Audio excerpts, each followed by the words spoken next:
अंधी सास की चालाक बहू। लो कर लो बात। शिव मंदिर का शंख भी बज गया। इसका मतलब सुबह के 7 बज गए हैं, लेकिन अभी तक नाश्ता नहीं आया। अरे बहू, ओ पूनम बहू, अरे इस अंधी बुढ़िया को इस जन्म में नाश्ता नसीब होगा कि नहीं? कल रात को भी फुल के जला दिए थे, कुछ मजा नहीं आया था खाने में। ये है सीतापुर में रहने वाली मंजरी, एक अंधी सास। मन की साफ है, बस थोड़ी सी जुबान से तेज है। मंदिर के शंखनाद से ही इन्हें पता चल जाता है कि वक्त क्या हो रहा है। और ये रही इनकी चालाक बहू पूनम। अच्छा हुआ जो मैंने ऑनलाइन ऑर्डर कर दिया सब कुछ, वरना ये बूढ़ी लाठी मेरी छाती पर मूंग दलने लग जाती। अरे बहू, तू घर में है भैया, चल बसी।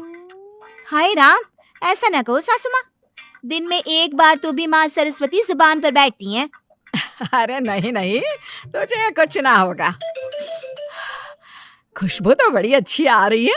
ऐसा कौन से पंच पकवान बनाए हैं आज तूने? आज है स्पेशल जलेबियाँ, फाफड़ा, आलू की पराठे, कम चीनी वाली गर्मा गर्म चाय, दही पकोड़े, ये सब। वो मुझे डॉक्टर ने कहा है ना कि आप दिन में कम से कम 3 से 4 घंटे सोया करो, इसलिए आज मैंने सारा काम निपटा दिया है। अब मैं सो जाऊंगी। वाह, क्या स्वाद है। लेकिन बहू, ये तो ब्रिजवासी की जलेबियां है ना? तू तो कह रही है कि तूने बनाया है। दरअसल वो मैंने ब्रिजवासी काका से रेसिपी पूछ ली थी। अच्छा मम्मी जी, मैं आती हूँ अभी, जरा वो दूध गैस पर तेज आंच पर रखकर आई हूँ ना। पूनम फौरन ही वहां से उठकर रसोई में भाग जाती है। मंजरी को फिर भी पूनम पर थोड़ा शक आता है। पूनम ऐसे ही रोज अपने पति के पैसों को खर्च करके बाहर से खाना मंगवाती और अपनी सास से कहती कि उसने खुद बनाए हैं। और उसकी बेचारी अंधी सास बहू के इस झूठ से बेखबर सारी चीजें मान भी लेती। एक दोपहर में पूनम पूरा मेकअप करके तैयार होकर खड़ी होती है। चलो फटाफट पतली गली पकड़ के निकल लेती हूँ, इससे पहले कि बुढ़िया मुझसे टकराए। बेचारी मेरी अंधी सासू माँ, उसे लगेगा कि मैं सो रही हूँ, जबकि मैं तो अपनी जानू से मिलने जा रही हूँ। पूनम हर दोपहर को अपनी सास को बेवकूफ बनाकर बाहर अपनी बॉयफ्रेंड लखन से मिलने जाती थी, और आज भी कुछ यही प्लान था। ए जी ओ जी लो जी सुनो जी, मैं हूँ मन मौजी, करता हूँ मैं जो वो तुम भी करो जी। 1 2 का 4, 4 2 का 1, माय नेम इज लखन, सजनों का सजन मेरा नाम है लखन। लखन, तुम भी ना बिल्कुल एंटीक पीस हो। यार पूनम, हम कब तक ऐसे छुप छुप कर मिलते रहेंगे?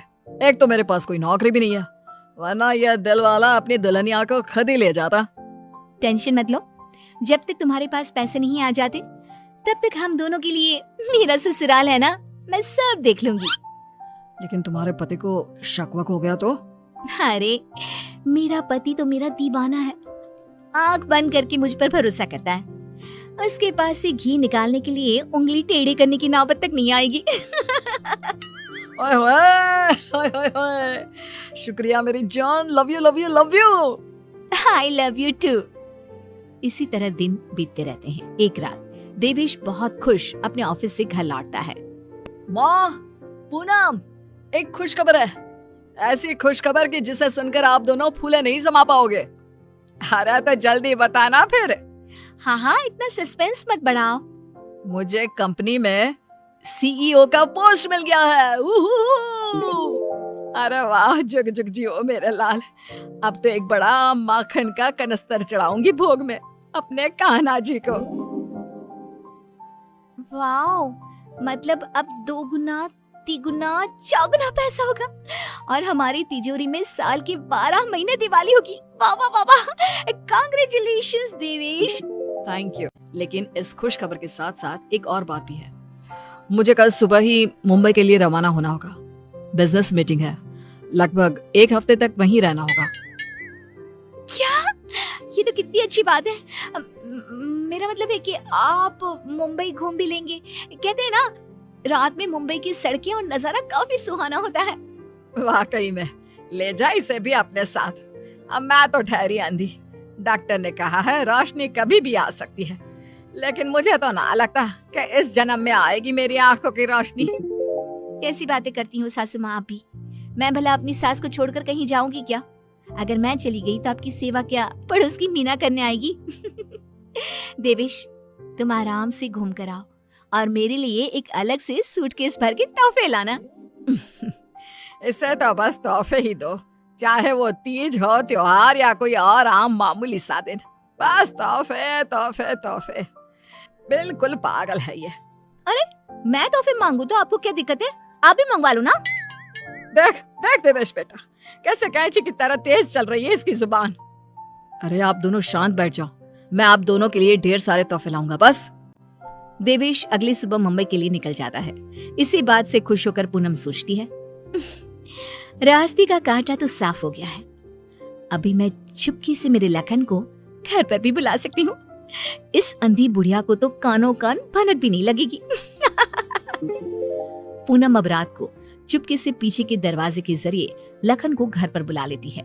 अब जहाँ सास घोड़े बेचकर खर्राटे मारते हुए सो रही होती है, तो वो बहू की बात करने की आवाज सुनकर तुरंत उठकर बैठ जाती है।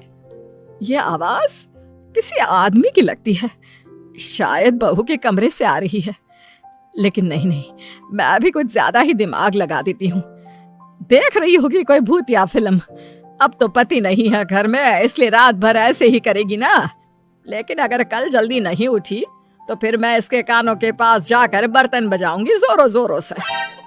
ये सिलसिला रोज चलता है और मंजरी को रोज लगता है कि पूनम टीवी पर कोई फिल्म देख रही है।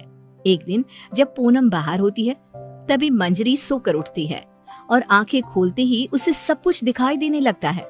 वो अपने आसपास सब कुछ देखकर काफी खुश और आश्चर्यचकित हो जाती है।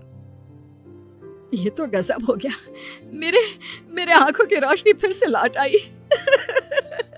डॉक्टर ने सही कहा था, रोशनी कभी भी लौट सकती है। बहू, अरे ओ पूनम का जान, कहाँ मर गई? देख तो अब मुझे सब कुछ दिखाई दे रहा है। अब तो मैं छड़ी का इस्तेमाल भी नहीं करूंगी और अब मैं रोज अपने भगवान जी को भी देख सकती हूँ। पूनम! मंजरी अपनी बहू को आवाज लगाते हुए पूरा घर तलाशती है, लेकिन पूनम उसे कहीं नहीं दिखती। तभी उसकी नजर तिजोरी पर पड़ती है जिसका ताला नहीं लगा था। इस पर वो जैसे ही तिजोरी खोलती है तो हैरानी से उसकी आंखें फटी की फटी रह जाती है। ये कैसे हो सकता है? जहाँ तक मुझे पता है, देवेश ने कहा था कि वो घर खर्च के लिए 25,000 दे के जा रहा है, लेकिन यहाँ तो उसका आधा भी नहीं है। जरूर ये पूनम ने पैसे अपने शॉपिंग पर खर्च कर दिए होंगे। पैसे को पानी तरह बर्बाद करती फिरती है। आने दो उसे, फिर देखती हूँ उसे। तब तक मैं अपने भगवान के दर्शन कराती हूँ। मंजरी मंदिर जाती है, अच्छे से दर्शन करती है और खुशी खुशी वापस घर की तरफ चल देती है। जहाँ रास्ते में उसकी नजर मंदिर के पास बहती नदी के किनारे बैठी अपनी बहू पर पड़ती है, जो लखन के साथ वहाँ बैठी थी। ये यहाँ क्या कर रही है और इसके साथ कौन बैठा है? पता तो करना ही पड़ेगा। अब मंजरी चुपचाप आगे बढ़ती है और वहीं पास में एक बड़े पेड़ के पीछे छुपकर उनकी बातें सुनने लगती है। सुनो लखन, कल मेरा पति आने वाला है। आज रात को तुम आना और हम दोनों पूरी तिजोरी पर हाथ साफ कर देंगे। और भी बहुत सारा बेशकीमती सामान पड़ा है घर पर, उसे भी हम अपने साथ लेकर यहाँ से भाग जाएंगे। आइडिया अच्छा है मेरी जान, अब हमें कोई नहीं रोक सकता। हम ना यहाँ से सीधा सिंगापुर जाएंगे डार्लिंग। बाप रे बाप, इसका मतलब इस महारानी का इस मुफ्तखोर के साथ चक्कर चल रहा है। अच्छा, तो मेरे बेटे को लूटकर अपनी दुनिया बसाने का प्लान चल रहा है। अब रुक, तुझे दिखाती हूँ दाल और आटे का भाव। अब घर पे अच्छे से डोली सजाती हूँ तेरी विदाई के लिए। मंजरी वहां से चली जाती है और कुछ देर बाद जब पूनम घर लौटती है तो वो दोबारा उसके सामने अंधी होने का नाटक करने लगती है। अरे सासू माँ, व्हाट्सएप? अरे कुछ नहीं बेटा, बस वो देवेश की याद आ रही थी। अरे सासू माँ, इतना लोड क्यों ले रही हो? वैसे भी वो कल तक वापस आ ही जाने वाला है, फिर क्यों खामखा परेशान हो रही हो आप? वैसे भी कल से आप दोनों माँ बेटे अपने रोने के दिन भरने शुरू कर देना। क्या कहा? मेरा मतलब कल जब आएंगे एक हफ्ते के बाद, तब आप कर लेना ना भरत मिला गली मिलकी जी भर के रो लेना। अच्छा, ऐसा कह रही है क्या तू? ठीक है, चल बहू, मेरे ना घुटनों में काफी दर्द हो रहा है, थोड़ा बाम लगाकर मालिश तो कर देना बेटा। और हाँ, 2 दिन बाद 7 पंडितों को भोजन खिलाना है, उसके लिए मसाले भी तो तैयार करने हैं। सिलबट्टे पर ही पीसना है उनको, घर के पिसे शुद्ध मसाले चाहिए। लेकिन सासू माँ, मैंने जो कह दिया सो कह दिया, अब कोई आना कानी ना करना, ठीक है? वरना देवेश को फोन करके बता दूंगी। हाँ, मंजरी अपनी बहू पूनम से जानबूझकर सारा काम करवाती है और ना चाहते हुए भी पूनम को वो सारा काम करना ही पड़ता है। आखिरी बार थोड़ी एक्स्ट्रा सेवा करा लेती हूँ इस नासपिटी करमजली से। मुझे इतने सालों तक उल्लू बनाया ना, अब इससे एक दिन में कैसे सूखी मिर्ची बनाती हूँ, देखना।